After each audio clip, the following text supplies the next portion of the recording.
Ever wondered what happens in the brain when we're thinking creatively? When we're trying to solve a problem, we approach looking for an answer using all the ways which have been successful in the past. If a solution doesn't appear straight away, we can get stuck in a thinking loop, working really hard to find the answer, and this can feel really frustrating. The brain doesn't come up with its greatest ideas under pressure. By going over and over the problem, it can be made to feel anxious. When we're feeling anxious, that is a sign that we've moved into our protective part of the brain, the area that reacts if it senses danger. This part of our brain hasn't evolved much since the days of living in caves and fending off tigers.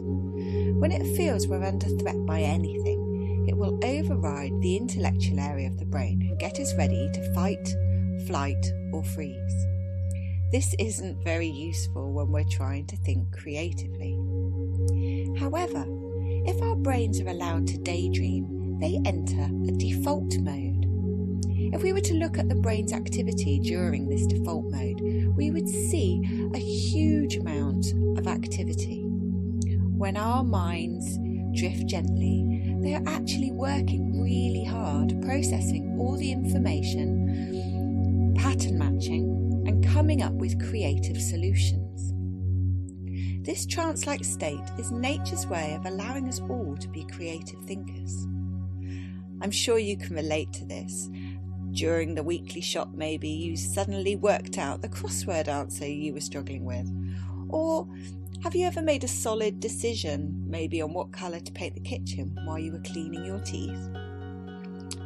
By giving your brain time to daydream and doze, we're actually enabling ourselves to be brilliant problem solvers. And this is how trance can make us all really clever.